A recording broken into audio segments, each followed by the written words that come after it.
sa Papa Dudut Stories, ikaw ay hindi nag-iisa.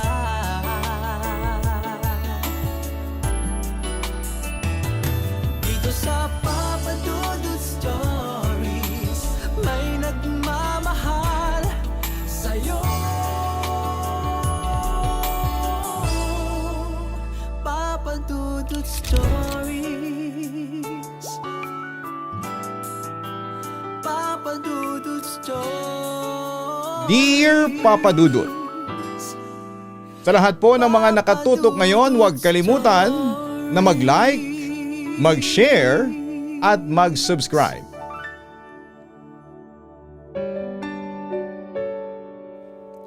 Magandang gabi po sa inyo, Papa Dudut, at sa lahat ng mga libu-libo ninyong mga listeners. Siya nga pala, tawagin niyo na lamang po ako bilang Rachel, isa ninyong loyal listener mula sa Pampanga. Samantala, maraming mga kaibigan ko ang nag-motivate sa akin para sumulat at i-share ang kwento ko sa nakakarami. Nagsimula ang kwento ko, Papa Dudut, nung bata pa ako. Meron akong best friend noon, si Jenny. Para magkapatid na ang turingan namin sa isa't isa. At dahil sa sobrang closeness namin, ay madalas kaming sabihan ng kambaltoko. Pero ayos lang yon sa amin ni Jenny. Masaya kami sa samahan namin at hindi makukumpleto talaga ang araw namin nang hindi magkasama. Rachel, malapit na yung graduation natin sa elementary. Sabi ni Jenny sa akin isang araw habang namamasyal kami sa park. Bakas ko sa kanyang mukha ang labis na kalungkutan. Bakit parang malungkot ka? Hindi ka ba excited? Concern na tanong ko sa kanya. Paano ako magiging excited magkahiwalay na tayo? Hindi na tayo magiging magkaklase. Sa ibang eskwelahan na kasi ako balak pag-aralin ng mga magulang ko. Malungkot na inform sa akin ng aking best friend. Nag-aalala ka pa ba doon? Pwede pa rin naman tayong magkita kahit na magkaiba na yung eskwelahang papasukan natin. Pwede akong pumunta sa bahay niyo. Ikaw rin pwede kang dumalaw sa amin. Ang sabi ko naman sa aking kaibigan. Pero mas maganda sana kung magkasama pa rin tayo ng school. Yun naman ang wika ng aking best friend. Napangiti lamang ako sa kanyang sinabi. Kaya tayo sinasabihan ng mga kaklase natin na kambaltoko Natatawa kong sabi sa kanya pagkatapos. Bakit ayaw mo ba yun? Usisa niya sa akin. Siyempre gusto kong magkasama tayong dalawa. Di bale, pipilitin ko si mama na ilipat niya ako sa school na papasukan mo. Paniniguro ko naman sa kanya. Sana forever tayong magkasama, no? Maya-maya sabi niya sa akin. Oo nga sana hanggang sa magtapos tayo ng pag-aaral. Magkaroon ng pamilya hanggang sa magkatrabaho tayo. Kahit na sa pagtanda pa natin sana magkasama pa rin tayong dalawa. Kumpiyansa naman ako na magkakasama kaming mag-best friend hanggang sa aming pagtanda, Papa Dudut. Sabay kaming nangarap ni Jenny. Pangarap namin na hanggang pagtanda namin ay magkasama pa rin kami. Ganon kami ka-close sa isa't isa. Kaya hanggang high school at college ay magkasama pa rin kami.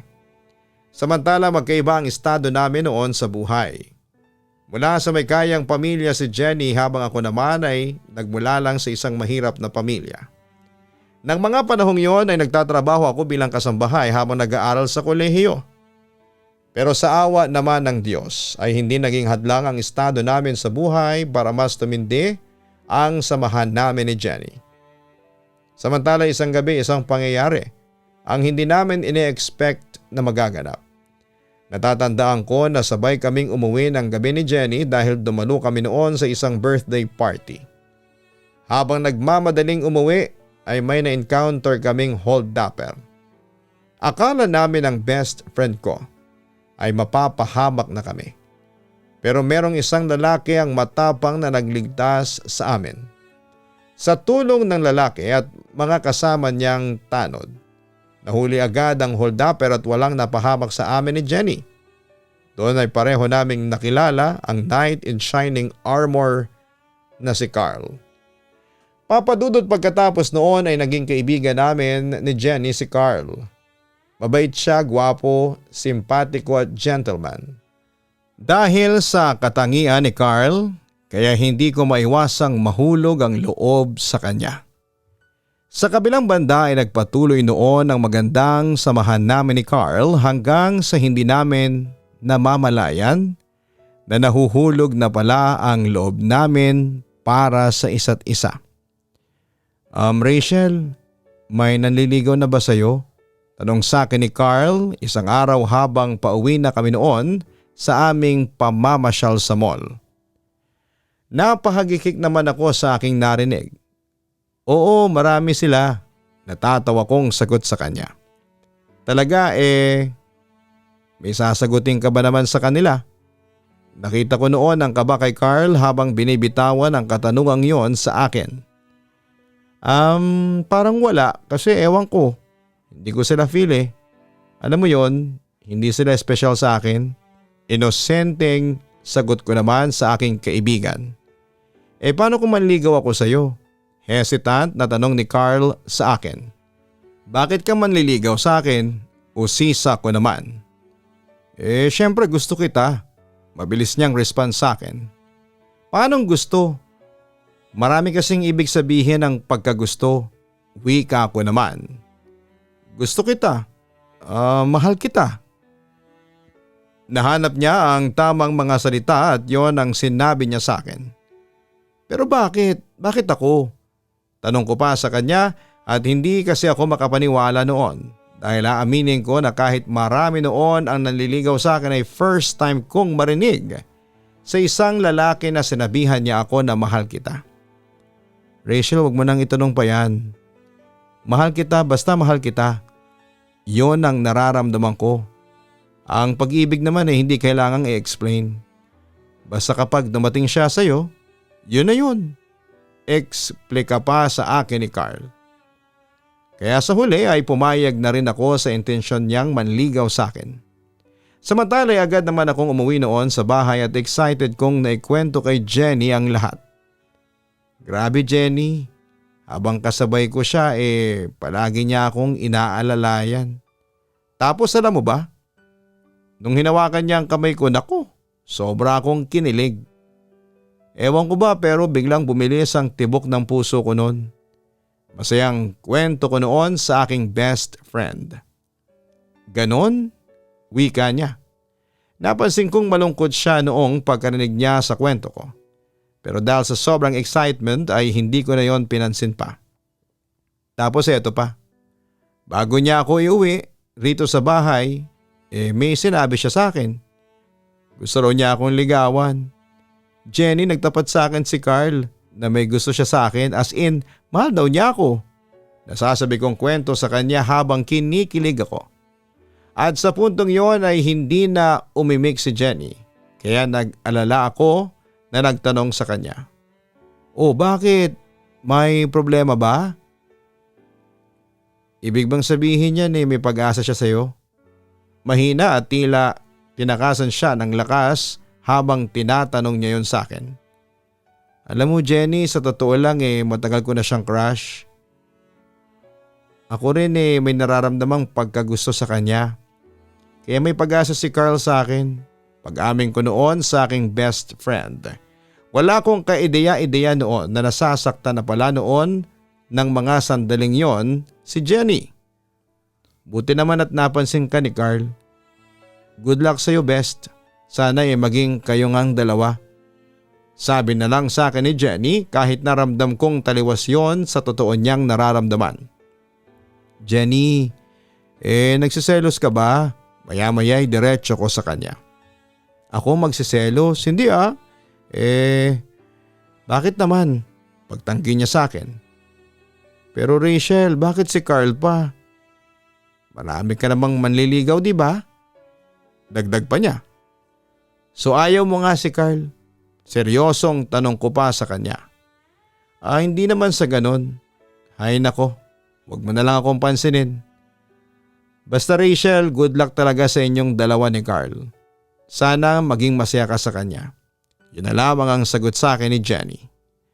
Samantala ay naging masugid si Carl sa panliligaw sa akin na naging dahilan para mas tumindi ang pagmamahal ko sa kanya. Sa kabilang banda ay nangamba naman ako sa biglang pag-iba ng kinikilos ni Jenny. Simula nang manligaw sa akin si Carl ay hindi ko alam pero parang nasasaktan siya sa mga nangyayari. Madalas ko naman siyang tanungin kung may problema ba siya sa amin ni Carl. Pero tikom lang palagi ang bibig niya. Dahil doon ay madalas kong kausapin si Jenny na huwag siyang magselos sa amin ni Carl. Dahil kahit na anong mangyari, kahit na magka-boyfriend pa ako, ay hindi pa rin magbabago ang pagtingin ko sa kanya. Na si Jenny pa rin ang kaisa-isa kong best friend at hindi ko ipagpapalit kahit na kanino. Papadudot nagpatuloy si Carl sa panliligaw sa akin hanggang sa binala ko na noon na sagutin na siya. Gusto ko na rin kasing maranasang magka-boyfriend noon at alam kong mahal na mahal ako ni Carl. Sa kabilang banda naman, sa paglipas ng mga araw, ay lalong nag-iba ang ugali ni Jenny. Naging mas malulungkutin siya at para bang nasasaktan siya sa tuwing nakikita niya kaming magkasama ni Carl. Hanggang sa isang araw ay nagtapat sa akin ang aking best friend. Jenny, nagsiselos ka ba? Nagsiselos ka ba sa amin ni Carl? Tanong ko sa kanya. Samantala'y huminga naman ang malalim si Jenny bago siya nagpatuloy. Gusto mong malaman ang totoo? Oo, nagsiselos ako. Naibulalas niya. Nagulat naman ako sa aking narinig, kaya hindi ako nakaimik. Muli siyang nagpatuloy. Rachel, mahal na mahal ko si Carl. Kaso siya hindi niya ako mahal. Hindi niya ako makuhang mahalin. Sa puntong yon ay damang-dama ko ang hapde sa puso ng aking best friend. At doon ko rin na-realize na all these times ay kinikwento ko si Carl sa aking kaibigan na tahimik lamang siya at parang nasasaktan. Alam mo ba Rachel, mahal ko si Carl higit pa sa buhay ko. Ginawa ko ang lahat para mapansin at maramdaman niyang siya ang buhay ko. Pero patuloy siya sa pandededma sa akin.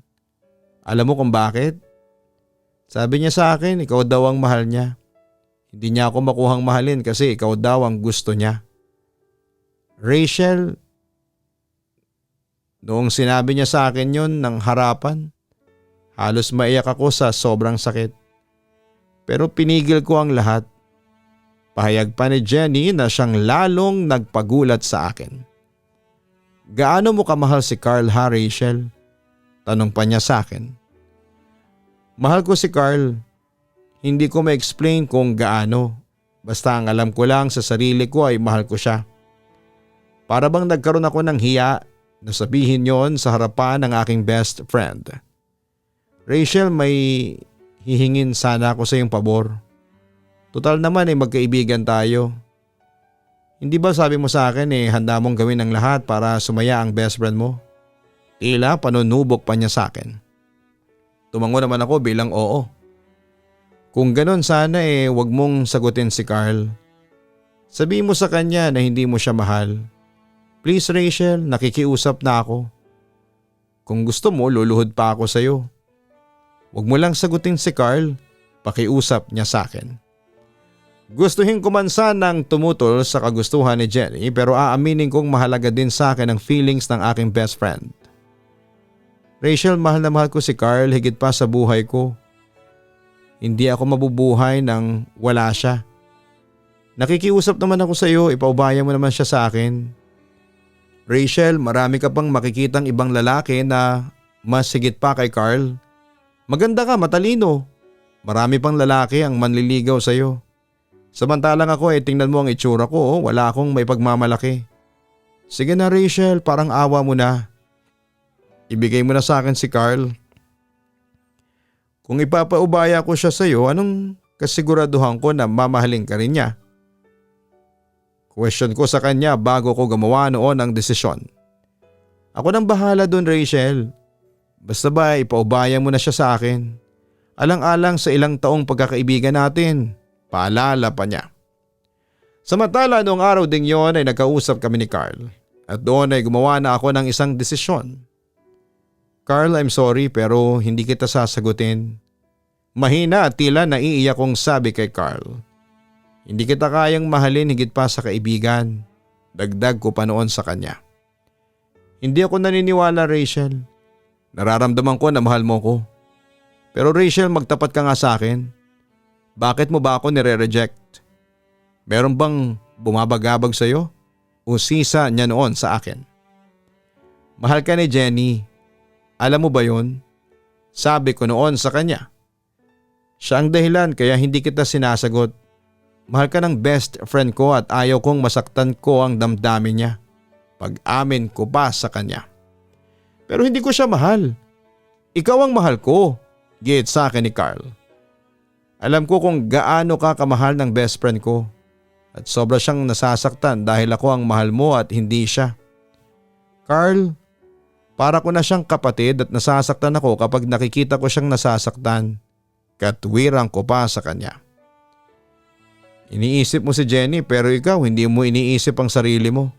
Rachel, masasaktan ka sa gagawin mong pagpaparaya. Hindi lang ikaw, pati ako. Masasaktan din ako sa gagawin mo. Paliwanag naman sa akin ni Carl. Buo na ang desisyon ko, Carl. I'm sorry pero hindi pa ako handang pumasok sa isang relasyon. Pagtatapos ko na lamang. Papadudot mahal ko ang aking best friend higit pa sa kahit na sino. At nasasaktan ako kapag nakikita ko siyang nasasaktan kaya nag-decide na lamang ako na magparaya. Sa kabilang banda ay sinubukan pa ni Carl na suyuin ako, hoping na magbabago ang desisyon ko. Pero nabigo siya kaya sa huli ay tinanggap na lamang niya ang lahat. Pero papadudot aaminin kong nasaktan ako sa ginawa ko. Nagparaya ako kahit na mahal ko si Carl. At hindi ko nga maiwasan ang masaktan sa tuwing nakikita kong magkasama sina Jenny at Carl. Iniisip ko na lamang na kinalaunan na kaya ako nagsakripisyo ay para sa kabubuti ng best friend ko. At para maibsan ang sakit na nararamdaman ko ay nagpasya akong pumunta ng probinsya namin pagkatapos ko ng pag-aaral. At doon ay muli kaming nagkausap ng best friend ko at isang magandang balita naman ang pabagsak ng aking kalooban. Rachel, alam mo ba? Kami na ni Carl. Boyfriend ko na siya. Excited niyang balita sa akin with matching kilig at pagtili. Hala talaga? Kailan pa? Tanong ko. Wala akong mahugot na lakas noon para ngumiti o mag-cheer sa kanya. Sinagot ko na siya noong araw na umalis ka papunta sa probinsya. Balita pa niya sa akin. Grabe Rachel, ang saya-saya ko. Ganito pala yung feeling na masaya ka ng dahil sa pag-ibig. Para kang lumulutang sa ere. Alam mo ba ang sabi sa akin ni Carl na mamahalin daw niya ako ng buong tapat. Sagutin ko lang daw siya, kaya hayun, sinagot ko na siya kaagad. Kinikilig pa rin ako hanggang ngayon. Halos mag-monolog na siya. Nang mga sandaling yon habang ako naman ay walang gana siyang kausapin.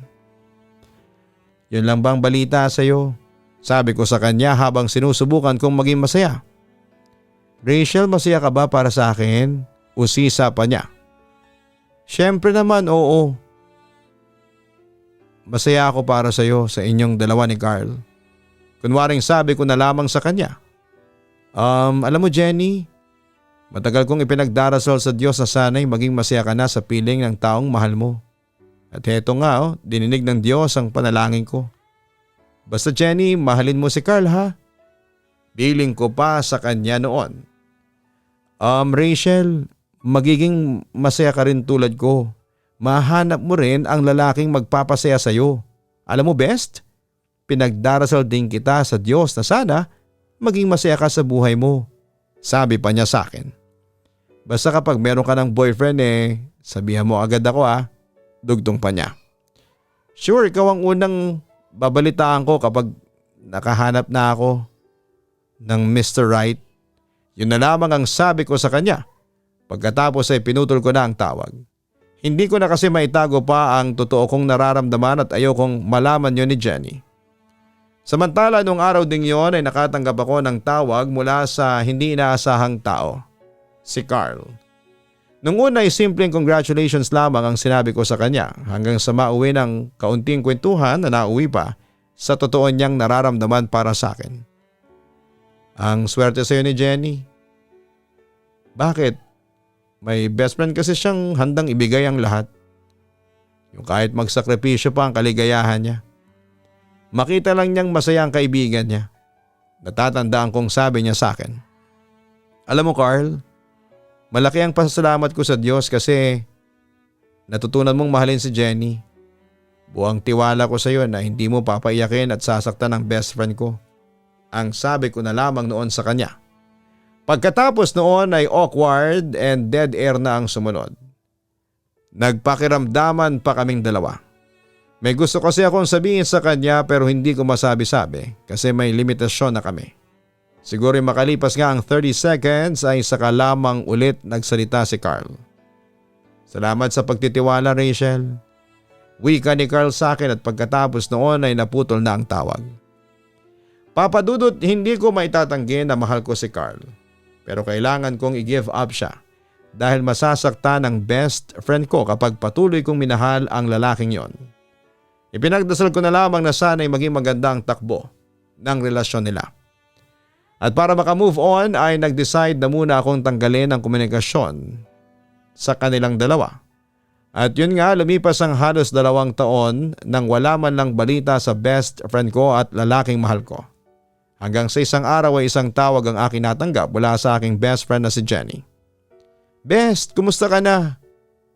Grabe yung 2 taon tayong walang komunikasyon. Sabik na sabi sa akin ng best friend ko. Teka, kanino mo nahingi ang cellphone number ko? Usisa ko pa sa kanya. Kay Beth. Siya nga pala, dito na ako nakatira sa San Jose del Monte sa Bulacan. Sagot niya sa akin. Kumusta na kayo ni Carl? Usisa ko naman sa kanya. Hiwalay na kami ni Carl eh. Malungkot niyang balita noon sa akin. Kakabreak lang namin ngayong buwan. Bakas ko sa boses niya ang sakit sa puso. Gusto mo bang malaman kung bakit ako hiniwalayan ng fiancé ko? Nagulat naman ako sa tanong niya. Ikaw ang dahilan. Kaya ako hiniwalayan ng fiancé ko. Para bang ako pa ang sinisisi niya sa paghihiwalay nila ng fiancé niya. Ako bakit ako? Teka, ano naman ang kinalaman ko dyan? Matagal na akong walang komunikasyon sa inyo, hindi ba? Ang sabi ko pa. Magkahalong concern at pagkagulat ang tono ng aking boses ng sandaling yon. Yun nga kahit na matagal ka nang nawala, hindi ka pa rin nakalimutan ni Carl. For more than 2 years, akala ko ako na ang mahal niya. Nagplano na nga kaming magpakasal Ang totoo niyan Rachel, ngayong buwan sana nakatakda ang kasal namin pero anong ginawa niya, last minute siyang nag-back out. At bakit? Ikaw raw ang dahilan. Ikaw pa rin daw ang mahal niya. Rachel, masakit yon sa akin. Alam mo daig ko pang pinatay nung sinabi niya sa akin yon. Rachel, ang sakit. Ang sakit-sakit.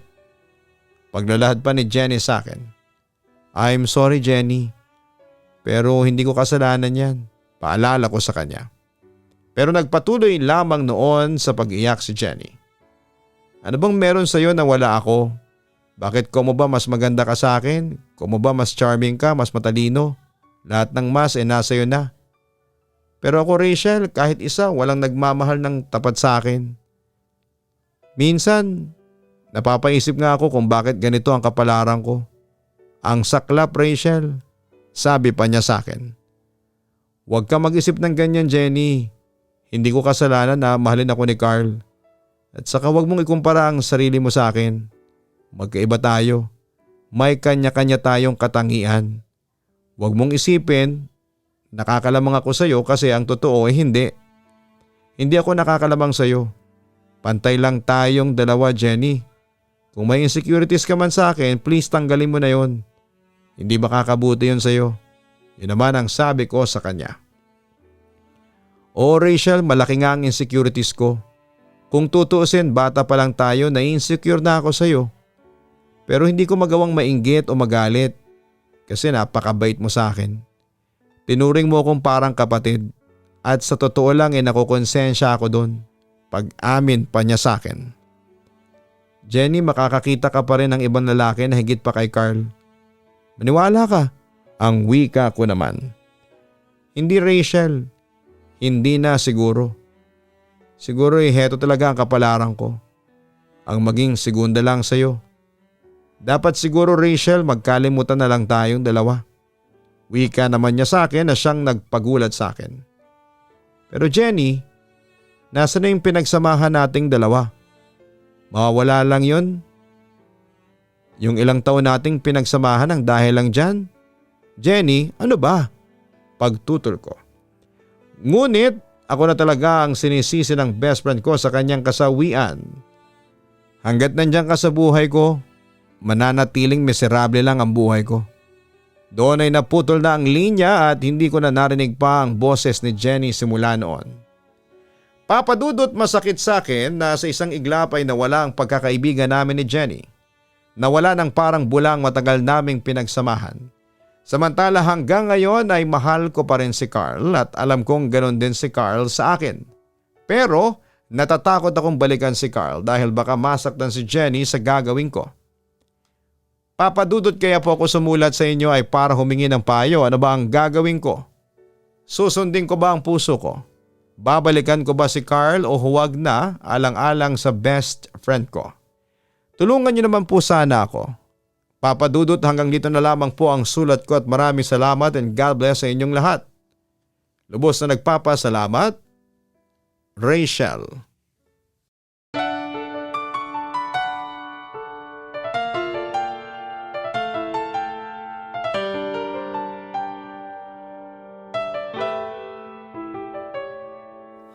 Ang buhay ay mahiwaga, laging may lungkot at saya. Sa Papa Dudut Stories, laging may karamay ka.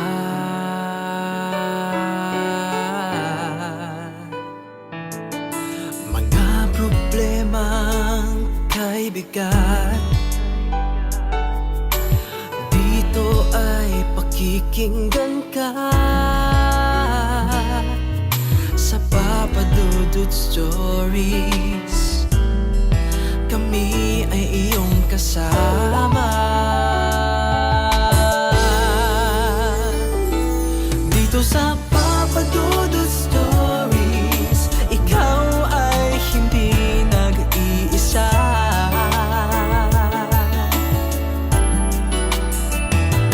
Dito sa Papa Dudut Stories, may nagmamahal sa'yo. Papa Dudut Stories, Papa Dudut Stories, Papa Dudut Stories.